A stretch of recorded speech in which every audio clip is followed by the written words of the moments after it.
Hi, my name is Katie and my channel is View from the Middle. So when I was in high school, I remember my mom asking me and my older sister, she was also in high school, 16 months older than me and one grade above, if we knew how to balance a checkbook and write checks. And we kind of looked at it like she was crazy. And my sister was getting close to graduating from high school.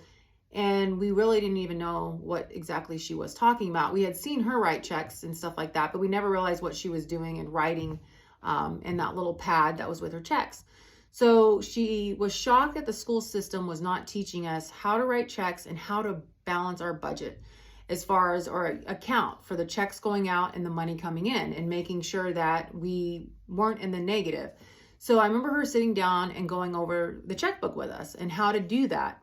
And so that leads me as I've grown in adult life. There's so many things about finances that I don't understand. It's just kind of like bills. You get them, there's all these fees. I really don't know what they are. I just pay them like I'm working, I'm supposed to pay these bills kind of mentality, not realizing what are these fees? What are these bills? The stock market, my 401k information. There's just so much that I've never really taken the time to learn. It all seems pretty overwhelming considering that every single day, you're grinding, you have all this other stuff you have to do, kids to raise, work to do, all the stuff that comes with work, bills, maintaining your home, different things, relationships, and all the curveballs in between that are thrown at you through daily life.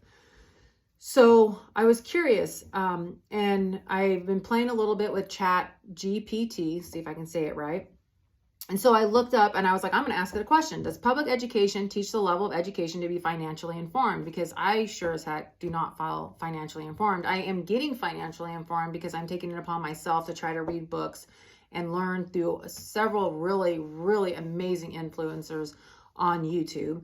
But I've taken that upon myself as part of my journey because I'm tired of not knowing. So I asked it that question, and the answer to does public education teach the level of education to be financially informed? This was the answer. Public education generally does not provide a comprehensive education on personal finance. While some schools may offer classes or programs on financial literacy, it is not a requirement in most public education systems. It is generally recommended by individuals to seek out additional resources for education to become financially informed. So, again, if they could kind of mention that in high school, hey, we're not teaching you everything you need to know, you might want to work on some of your educational stuff, which again, for me, I'm when you do your basic math and you do your algebra and then there's trigonometry now and all this geometry, all this stuff that you've never used, why couldn't they have incorporated compounding interest and different things as far as to help you build and understand how things are happening? You could have done it in math class. A lot of this stuff could have been, correlated, and it could have been something that you could have used in adult life. Instead, I have a bunch of stuff that I use, barely passed the class, and I've never seen or used since in my professions. So, but here are some stats that I was really, really curious about Americans. And so this was not on Chat GPT. I was using Google and looking over different things that populated. But what I could see was, so something that kept coming up in my searches was 36% of Americans don't have enough money to cover a $400 emergency bill. 36% of Americans. That's just over a third of Americans do not have enough for an emergency bill. 63% of Americans live paycheck to paycheck. Over half of us are living paycheck to paycheck. What the heck? It's crazy. So the average debt per American that we carry from month to month is $52,940. $52,940 in debt is the average that each American is carrying. Again, now if you're on the lighter side of that, good for you. If you have a mortgage and stuff like that, all that stuff is incorporated into that number. But that's when you see the wealthy having so much money and we're carrying that much debt on our backs, it's crazy. The average retirement age currently, well, at least up to 2021, is 63. That's the average. Now, keep in mind, we had the baby boomers, and those are still flushing out. So I kind of feel like that's going to be a lower age number than what we're going to see from my generation and moving forward. But it's 63. But the average income that they're reaping in retirement as their benefit is about $1,600, the average.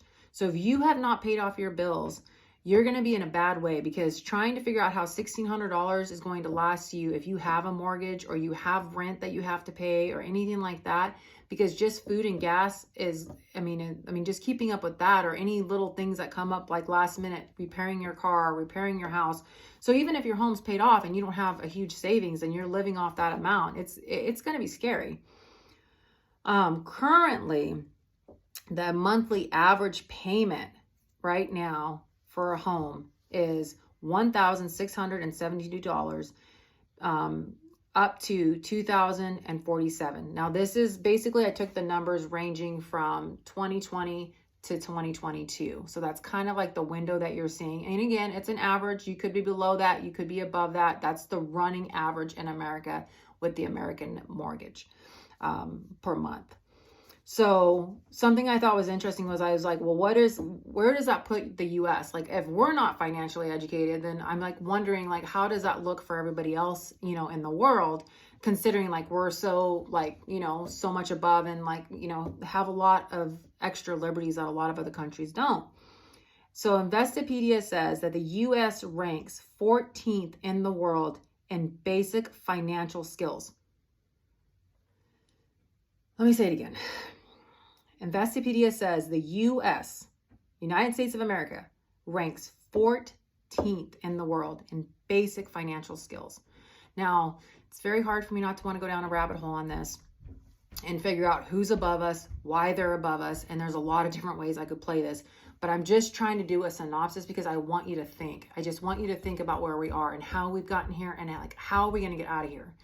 And I'm competitive, so like, I don't like 14th, and it's for basic financial skills. It's not even for like the high end stuff. But please just let that marinate. Like, it's not good.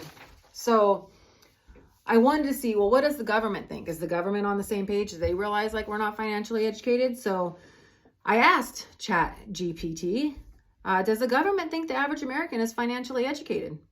The government recognizes that many Americans lack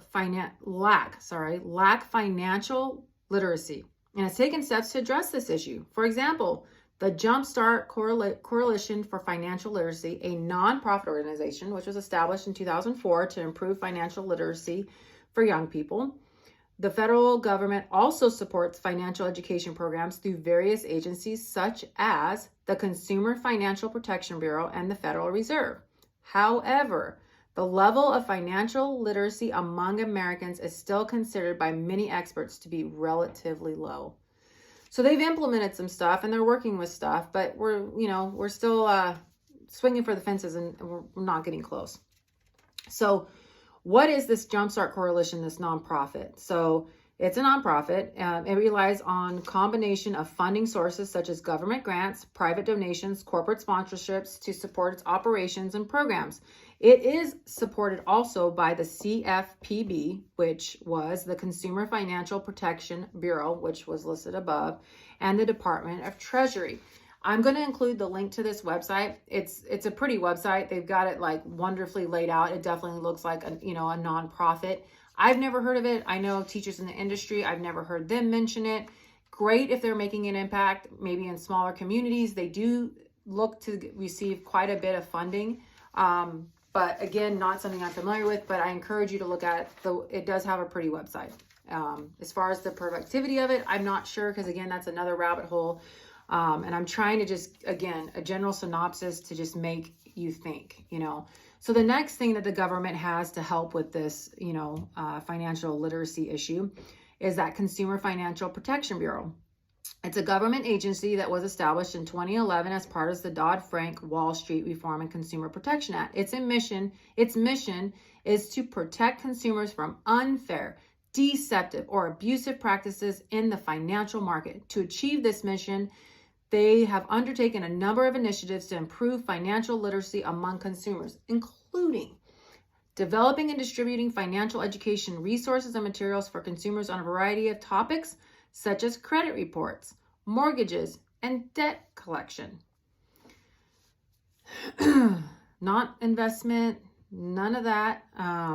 But it does help with once you're in debt, it sounds like. Providing financial education to consumers through its website, social media, and community outreach programs. Partnering with other organizations to provide financial education to consumers, particularly close to who are underserved or have limited access to financial education, and they conduct research. So that's awesome that they're working with people that have limited resources to financial education. I kind of feel like that's every American, but I know that there's a lot of Americans that have it way worse. And people, even having a mortgage probably is a blessing to some people that are out there that are struggling. But I think what I have a hard time with is that it mentions some of the things that, like, it's teaching you kind of how, like, you got in the hole, maybe how to get out of a hole. But I'm going to include the link to this because I also think this is really interesting. It talks about payday loans and all of these things, which it talks about all the things that we get ourselves into trouble with. And it does supposedly hold certain agencies accountable if maybe they aren't compliant by law with some of the things they're doing that are fraudulent, which, great, I guess.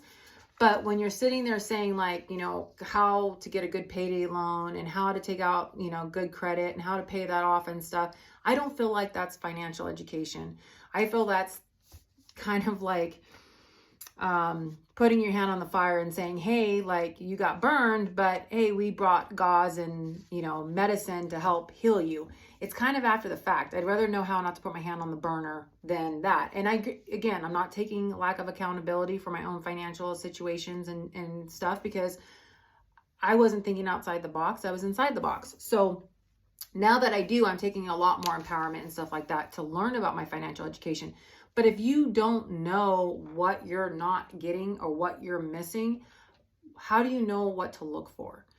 And that's kind of what I'm trying to do, is plant a seed. Like, instead of being reactive, we need to figure out a way to be proactive and not get ourselves in these financial situations, and to be able to generate, like, wealth for our family and our children, and not continue to go backwards as a society, and especially as, like, the middle class. The middle class used to be huge, and there's low middle class, and upper middle class, but we're going the way of the dinosaur.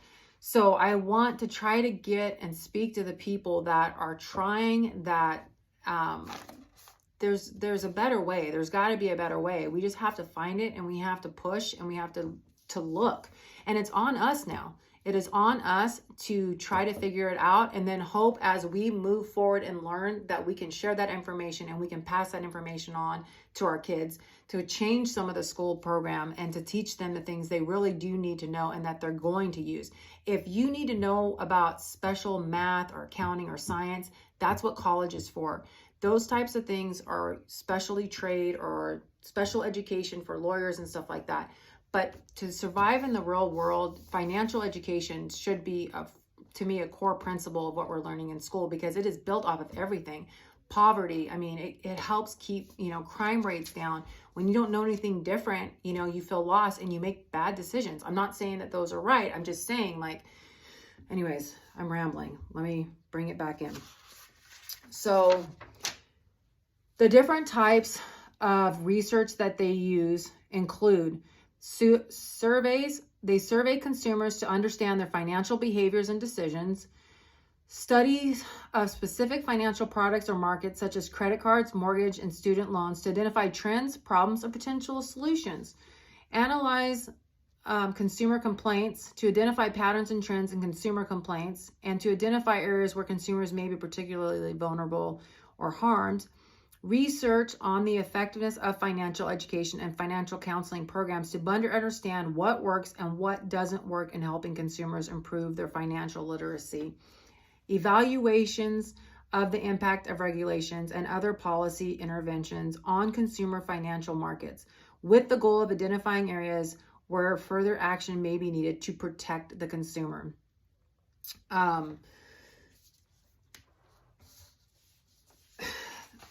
They wouldn't really need to protect us if they had educated us. School would have been a great start for a lot of us to learn that foundation of understanding that. So, I mean, it's great that it's there. I'm going to include the link. Again, you can check it out. You can see what you think. There are some different resources if you are someone that seems to be struggling with some issues with different maybe credit card collections, or if you feel like something is not right, there are some resources there. It's not a bad link. But again, it's, you know, they're bringing meds to a burning fire when they could have maybe helped you learn to avoid having a fire. So what I was curious is so there's nonprofits and there's all these people that are, you know, looking into what's causing, you know, how to create, you know, better financial education and all this other stuff. So what I wanted to know is who is dictating the curriculum taught in school from levels K through 12? Who dictates that? Where's that rolling out from? So here's what ChatGPT said. The curriculum taught in schools from kindergarten to 12th grade is determined by a combination of factors, including state and local education laws, as well as individual school district policies.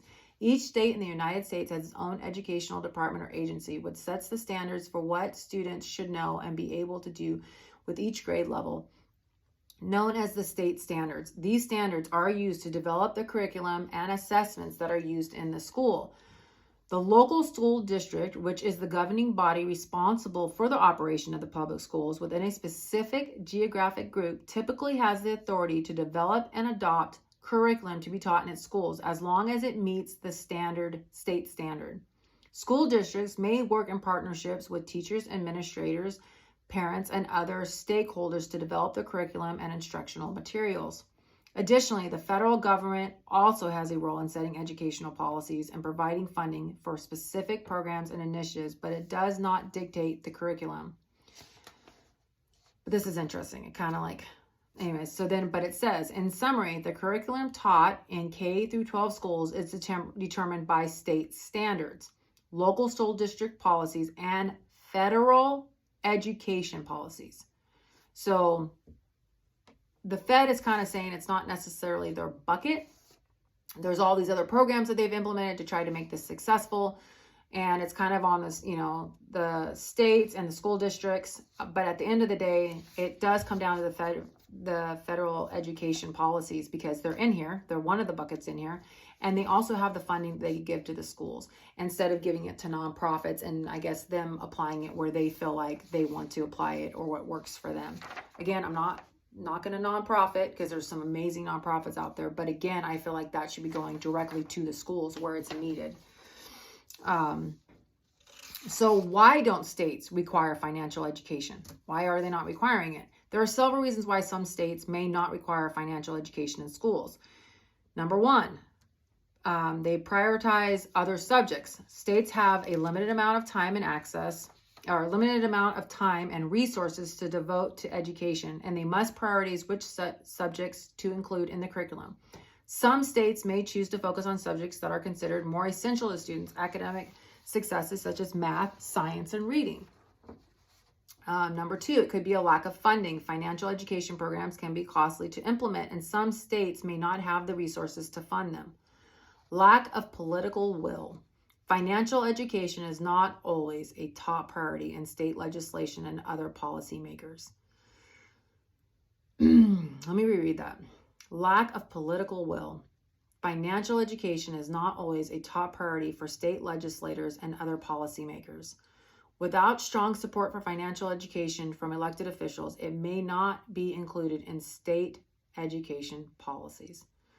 Belief that it is not the role of the schools. Some states may believe that financial education is the responsibility of parents, the private sector, or financial institutions, rather than the public school system. Lack of consensus on what financial education should look like. There is no universal agreement on what financial education should include or how it should be taught, which can make it difficult for states to develop and implement effective programs. So,